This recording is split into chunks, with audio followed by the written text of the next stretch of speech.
C'est le grand entretien de ce Smart Impact, 26 minutes avec une personnalité qui compte dans notre économie, dans notre société. Je reçois Gildas Bonnel, bonjour. Bonjour Thomas. Bienvenue, vous êtes le président de la Fondation pour la nature et l'homme qui fête ses 35 ans cette année. De vocation, le plaidoyer auprès des décideurs, la mobilisation des publics. Avec un peu de recul, qu'est-ce qui a profondément changé en 35 ans pour vous? Oh là là. Pas grand-chose. Moi, je suis arrivé il y a 2 ans et demi à la présidence de la Fondation.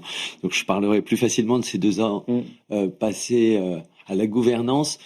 Ce qui a changé, en fait, dans le fond, pas grand-chose. Le contexte a changé. Le contexte a changé parce que, je ne vais pas vous raconter ici, vous connaissez par cœur le backlash écologique qu'on est tous en train de vivre, on y reviendra certainement. Mais il y a 35 ans, en 1990, à la création de la Fondation, on parle pas d'écologie, en fait. C'est vraiment pas un sujet d'actualité, c'est pas du tout dans les études d'opinion, on vient de loin. Et c'est déjà la vision. J'ai retrouvé un claim que j'aime beaucoup de l'époque qui dit pas de nature, pas de futur. C'est hyper intéressant. On est toujours sur ce sujet-là. Comment est-ce qu'on fait pour imaginer un quotidien en bonne santé, en sécurité, dans lequel on a bonheur à imaginer la vie de nos enfants et de nos petits-enfants sans la nature. Le contexte est différent, mais le sujet est le même. Fondation, qui a changé de nom, Fondation Ushuaïa, Fondation Nicolas Hulot, puis Fondation pour la nature et qui a toujours été l'homme. Statutairement pour la nature et l'homme, Fondation Nicolas Hulot. Alors tiens, on va parler justement de ce combat, parce que moi je pense que c'est un combat culturel qu'on est en train de mener, et je vais m'appuyer sur une citation. Vous dites, à la Fondation, nous n'avons pas d'opinion. C'est la science et elle seule qui guide nos travaux. J'entends cet argument. Vous dites, on est apartisan. Sauf que c'est plus possible. Parce que le simple fait de dire ce que vous dites, on se base sur la science et voilà la réalité et voilà pourquoi il faut changer de modèle économique, ça vous met dans le combat politique d'une certaine façon. Mais c'est politique, c'est un combat politique, c'est un combat citoyen, mais hors des partis politiques. C'est-à-dire qu'aujourd'hui, c'est une démarche citoyenne que de dire qu'il y a des fous furieux qui remettent en question la réalité scientifique. Il y a quand même des gens qui disent que la Terre est plate, quoi. Et ils sont extrêmement nombreux. On a aujourd'hui une manipulation de l'opinion. On a quand même un chef d'État d'une grande puissance qui dit que le climat, le dérèglement, c'est une arnaque. C'est la plus grande arnaque du siècle. C'est fantastique. Il le dit pas n'importe où. C'est fantastique. Donald Trump le dit devant les Nations Unies à l'Assemblée générale de l'ONU. Donc on a face à ce mur de malintention, on a une obligation d'engagement, qui est un engagement citoyen et politique. Moi, j'ai l'impression que la démarche, elle est très engagée, au contraire, mais on aime bien dire qu'on est apartisan parce que on souhaite travailler avec tout le monde. Voilà.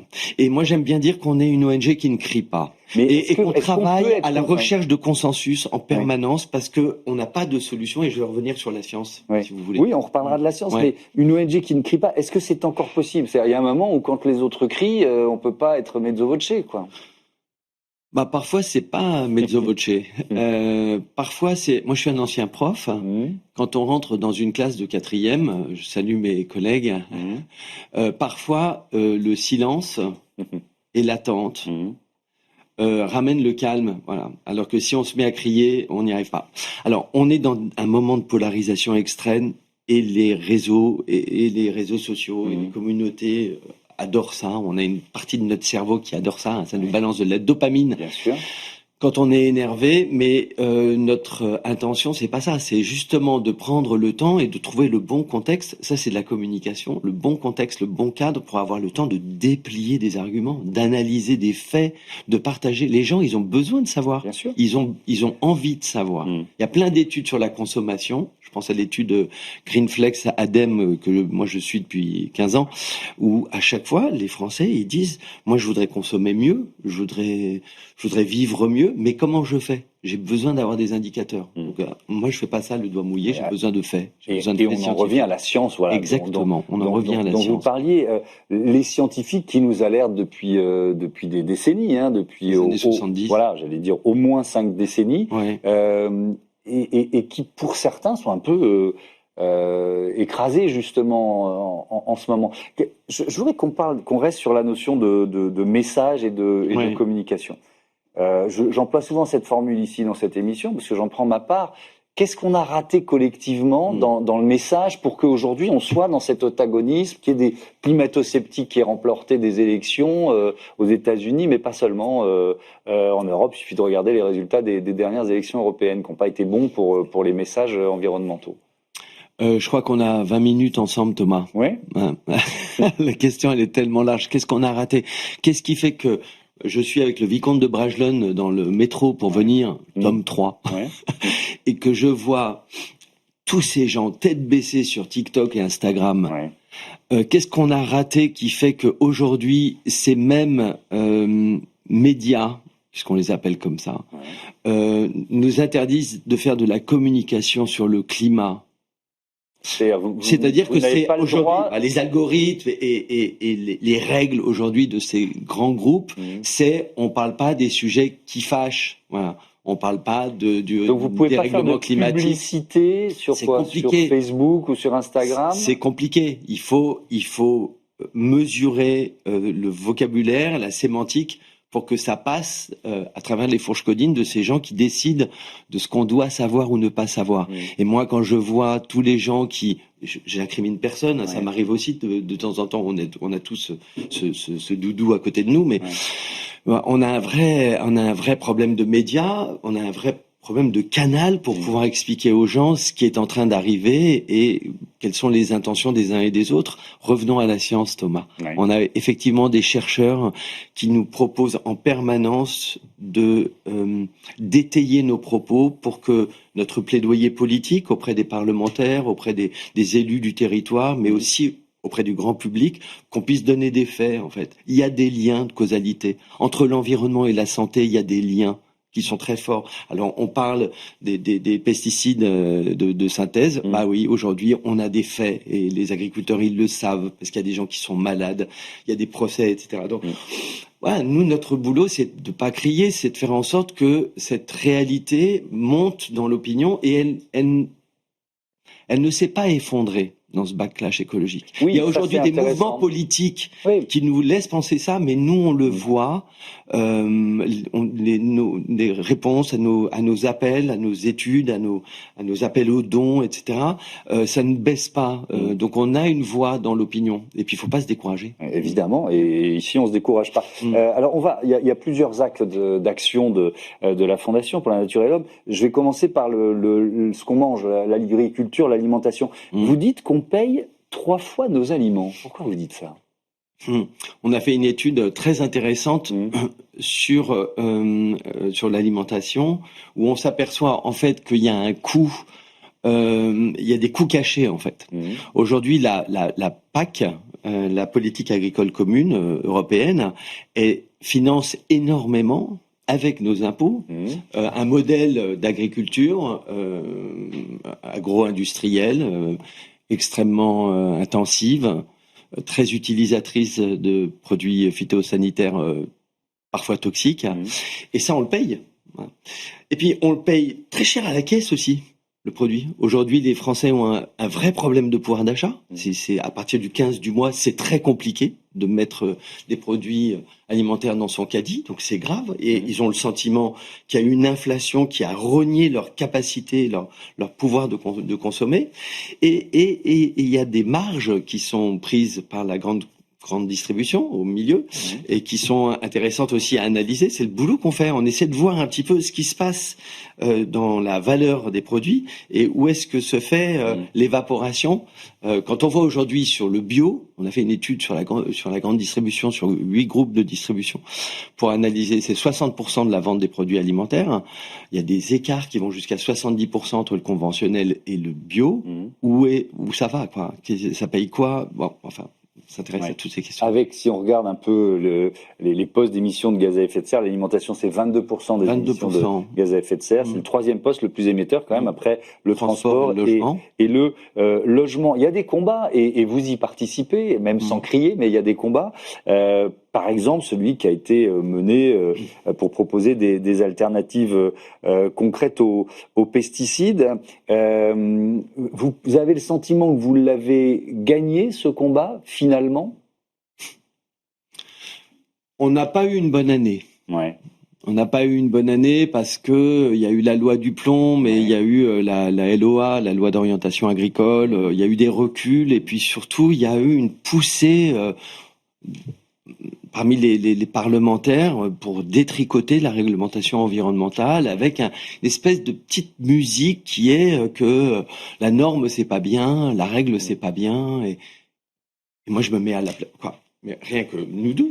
Moi je suis papa, bientôt grand-père, mais moi je veux des normes sanitaires. Moi je veux pouvoir acheter des produits que je mets dans l'assiette de mon futur petit-fils ou petite-fille et être sûr de ce que je donne à manger.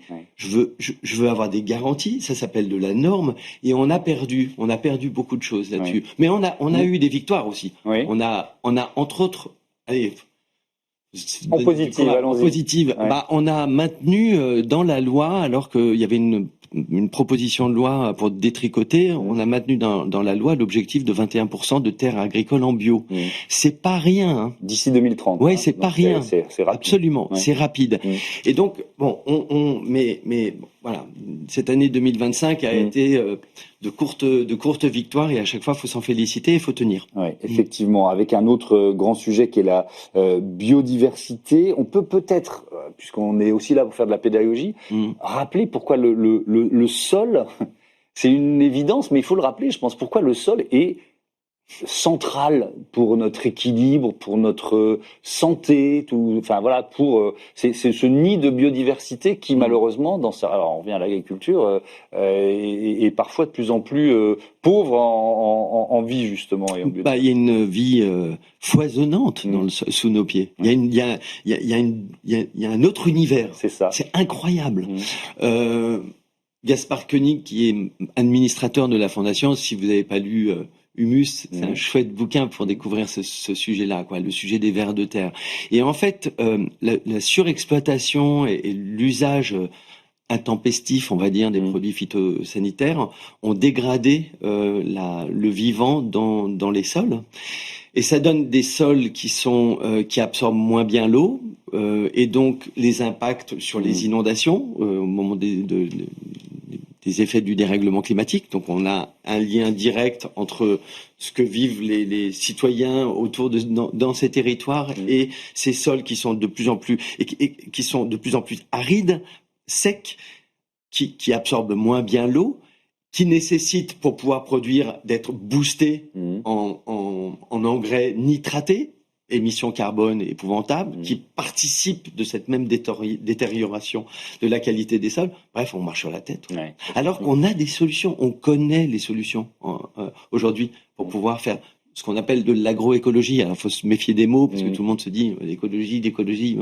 Mais il y a des solutions, il y a des exploitations qui marchent très bien, il y a encore une fois, la science a documenté, a étayé tout ça. Et quand on parle de sol, il y a cet objectif de zéro artificialisation nette d'ici 2050. Là aussi, dans cette année écoulée, il y a eu un certain nombre de combats et de recul. En tout cas, sur le calendrier. Là aussi, c'est assez étonnant parce que quand il y a des inondations, on explique que l'artificialisation a eu un effet direct sur l'ampleur de la catastrophe, le nombre de quartiers, de vies brisées à cause de ça. Et malgré tout, on a effectivement un certain nombre de parlementaires qui combattent ce zéro artificialisation parce qu'ils disent c'est un frein à la croissance, dans des communes c'est inapplicable, etc., etc. Comment concilier les deux ? Alors nous, on essaye de travailler avec tout le monde. Voilà. Et ce qui est très intéressant avec le sujet du ZAN, je rappelle quand même pour ceux qui nous regardent que c'est en 2050, ça veut dire dans 25 ans, arriver à ne plus bitumer, à ne plus manger les espaces naturels. Dans 25 ans. C'est dire à partir de maintenant, on diminue l'augmentation, mais parce qu'on continue à bouffer du sol vivant. Donc, il faut le remettre dans le contexte. Ce qui est intéressant quand on cherche des solutions, on analyse en fait une situation qui est une double contrainte. On a besoin de logement. Les gens, il y a des gens à la rue, quoi. On n'a pas de logement, on manque de logements sociaux. Le logement est cher, il est très cher. Donc il faut pouvoir répondre à ce besoin de logement tout en répondant à l'objectif que nous avons tous, c'est de garder des espaces naturels. Parce que quelle vie on se prépare. Et donc, nous, on a travaillé, entre autres, avec des associations, la plus fameuse d'entre elles étant la Fondation pour qui a changé de nom, pour le logement, anciennement Abbé Pierre. Désolé pour ça. Fondation pour le logement des défavorisés. Le logement des défavorisés, c'est ça. J'ai pas encore bien acquis le truc. Mais c'est hyper intéressant de travailler entre experts, justement, de se dire quelle est la bonne marche à suivre pour trouver et faire émerger des solutions. Il y en a plein. Et ce qui est très amusant, c'est que les parlementaires au niveau national ont beaucoup débattu sur ce sujet-là, qu'il fallait déréglementer, qu'il était urgent de bouger le calendrier, etc. Mais dans les régions, ça fonctionne. Nous, on accompagne des territoires, des collectivités locales. Dans toutes les régions, le ZAN avance. Alors, on pourrait, si on parle de mobilité, parler des ZFE, les zones à faible émission. Là aussi, on voit que il y a plutôt un recul avec le nombre de villes qui s'engagent. Mais au-delà de ça, je voudrais qu'on généralise un petit peu sur la question du code environnemental. Vous parliez des lois et du droit et d'un cadre finalement qui nous rassure. Je suis d'accord avec vous. Mais la difficulté du code environnemental, c'est que c'est le plus récent. Et qui vient se surajouter à des codes qui existaient déjà. Parfois, il est contradictoire avec des codes qui existaient déjà. Ça fait quand même partie de cet échec dont je parlais tout à l'heure. Peut-être qu'on est allé un peu trop vite. Certes, il y a une urgence environnementale, mais dans la mise en œuvre de ce code. Votre avis là-dessus? Je trouve ça... J'aimerais bien être lobbyiste du camp d'en face parce que c'est vraiment trop facile. Avec les bonnes images pour la presse, avec les 3 codes et les 40 000 pages de réglementation, c'est facile. Moi, je reviens toujours, c'est notre obsession, c'est penser au quotidien des gens. Qu'est-ce qu'ils veulent, les gens? Ils veulent pouvoir vivre en bonne santé, en sécurité, parce qu'il y a des maisons qui se fissurent. Il y a quand même 20% des Français qui disent qu'ils vont devoir déménager à cause du dérèglement climatique. Il y a des gros enjeux. Ils veulent pouvoir choisir des produits dans leur caddie. Donc, on est en train de manipuler un peu tout ça. Je suis d'accord avec vous, si on revient aux agriculteurs, ils vont nous dire que sur les haies, il y a 12 réglementations différentes, que c'est UPS, etc. Oui, mais on n'est quand même pas co-responsable du millefeuille administratif qui a produit cette réglementation débridée. Il faut que quelqu'un range la chambre, quoi. Mais nous, notre sujet, c'est quand même de dire qu'on a besoin de garantir et de nous rassurer sur le fait que, en 2050, on va arrêter de bétonner. C'est chouette comme nouvelle. En 2050, moi, mon petit-fils ou ma petite-fille aura 25 ans. C'est un truc de dingue. On met pas de la norme pour la norme. Et puis, sur les agriculteurs, moi, je veux dire un truc parce que j'en connais plein. On travaille avec beaucoup d'entre eux. Vraiment, c'est horrible l'agribashing. C'est horrible ce que supportent les agriculteurs. Ils le disent tout le temps. Ils ont les nerfs quand on leur parle d'écologie a priori, parce qu'ils disent mais nous, qu'est-ce qu'on fait de mal, quoi? On travaille bien, on fait de notre mieux dans des contraintes économiques qui sont terribles. Donc il y a des gens qui, pour des raisons électoralistes, soufflent sur les braises de la colère. Nous, on pense qu'on peut trouver des solutions avec ces gens-là et on passe notre temps à chercher à les faire émerger. Alors, on va continuer de parler de communication. Vous êtes le fondateur de l'agence CIDIES et Fabrice Bonifay, qui préside entre autres GenAct et qui vient d'organiser l'événement Play for Life à la scène musicale à Paris. C'était notre invité la semaine dernière. Il a une question pour vous. C'est lui qui me pose une question. Ok. Comme moi, ça fait des années que tu es dans ce métier de la communication au service de l'essentiel. Et voilà, on est à la croisée des chemins. On voit bien que il se passe quand même dans le monde et en France des événements qui on n'aurait jamais cru que ça puisse être possible. Alors, quelle est ton analyse déjà, toi, de communicante de cette situation, et comment tu vois les entreprises changer de discours ou pas par rapport à nos thématiques habituelles, là, de la durabilité? Est-ce que tu penses que les entreprises vont maintenir un discours engagé, ou est-ce qu'elles vont changer pour s'adapter à la conjoncture? Donc, quel est le niveau de sincérité en fait des entreprises qui sont tes clients la plupart du temps et que tu vois évoluer? Est-ce que tu penses qu'il y en a encore quelques-unes qui sont sincères, ou est-ce que finalement les masques tombent et que les discours d'avant c'était uniquement du cosmétique pour l'image? Le niveau de sincérité des entreprises. Qu'est-ce que vous Merci Fabrice pour ce ballon. Oui. C'est pas monolithe en fait. Bien sûr. C'est pas noir et blanc. Je pense que moi je connais bien les entreprises. Chez Sidiez, ça fait 20 ans qu'on travaille exclusivement sur les stratégies de transition des entreprises et des marques. Il y a des moments dans l'entreprise, il y a des équipes qui changent. Ce qui est fou, c'est qu'on peut avoir des gouvernances qui ont envie d'avancer, qui sont très sincères, qui sont mobilisées et qui peuvent être remplacées par une équipe qui détricote tout. Ça, c'est... Vous l'avez vécu, ça ? Ah ouais. Puis dans des très belles entreprises. Donc ça, c'est un peu affolant. Il y a le sujet du marché mondial. On a des très belles entreprises en France qui vendent sur les marchés et qui aujourd'hui se disent il est urgent de se taire, surtout sur les sujets de responsabilité sociétale. Bien sûr. Ça, c'est quand même très embêtant. J'en parle souvent avec des groupes internationaux quand j'ai leurs représentants ici. Le marché américain, c'est... Exactement. Il faut changer la façon de... Il y a des mots qu'on n'utilise plus. Ça ne veut pas dire que la stratégie... Ah non, mais bien sûr, ça ne veut pas dire que la stratégie fondamentalement va changer, mais en tout cas, on emploie des mots différents. C'est là le sujet de la sincérité, Thomas. C'est peut-être là où on n'a pas la même perception, on n'est pas à la même place, mais c'est là que on voit des entreprises qui aujourd'hui, alors qu'elles arrêtent, lèvent le crayon devant les journalistes, continuent à dire on continue, on lâche rien. Voilà. Et à la fois c'est tellement humain. Il y a un moment de panique. Et à la fois, je voudrais rajouter un truc à Fabrice qui connaît bien le sujet, c'est la CSRD. Ça a donc la réglementation européenne sur le bilan extra-financier. Exactement, beaucoup travaillé sur les rapports de durabilité. On pilote des colonnes de chiffres sur les impacts de l'entreprise. On a construit quand même dans le cockpit des entreprises vraiment des indicateurs qui sont étayés, sérieux, puissants, etc. Donc ça ne s'est pas arrêté. Mais non, c'est ce que j'allais vous dire. Des entreprises on est outillés pour pouvoir piloter des impacts. Des entreprises qui ont quand même amorcé ce virage, alors plus ou moins vite, plus ou moins sincère et plus ou moins profond le virage. Mais enfin bon, si elles ont pris ce cap, elles vont pas forcément en changer. Non, et puis il y a un truc qui est évident, c'est que toutes les entreprises savent, je crois maintenant, qu'elles ne peuvent pas aller contre l'attente des collaborateurs.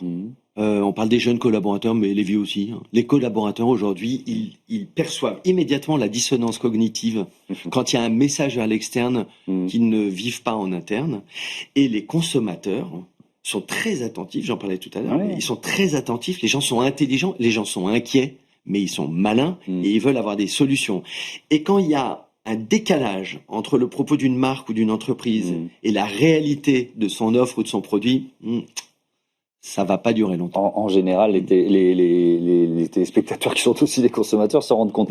Ce chiffre, c'est la Banque Centrale Européenne qui nous le donne sur les risques finalement pour les entreprises liés à la dégradation des écosystèmes ou aux aléas climatiques majeurs. 72% des entreprises de la zone euro, ça représente environ 3 millions d'entreprises, seront confrontées à d'importants problèmes économiques en raison de la dégradation des écosystèmes. On revient à la question de la biodiversité dont on parlait tout à l'heure. Et finalement, ma question, c'est sur la prise de conscience. Est-ce que la prise de conscience de ce risque existe et donc incite les entreprises qui ont commencé à prendre ce cap à le garder? Vous voyez ce que je veux dire? Ah non, mais là, je pense qu'il y a vraiment des niveaux de conscience.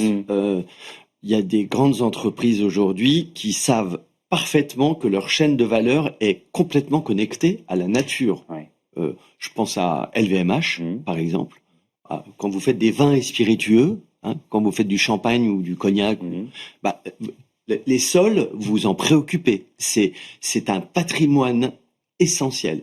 Accompagner les viticulteurs pour changer de méthode, pour pouvoir garder ce patrimoine, parce que c'est un asset essentiel. Je peux vous dire que plus personne ne rigole sur ces sujets-là. Donc il y a plein dans l'agroalimentaire, on a tous ces sujets-là. Donc moi je pense que ça c'est acquis.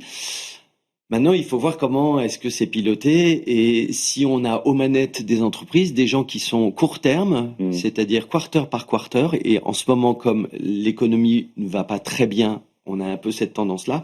Ou s'il y a des gens qui regardent le temps long en se disant on a des assets qui sont essentiels et la nature en fait partie. Merci beaucoup Gildas Bonnel, c'était passionnant. Je vous dis à bientôt Merci Thomas. sur Be Smart for Change et c'est l'heure de notre rubrique Startup tout de suite.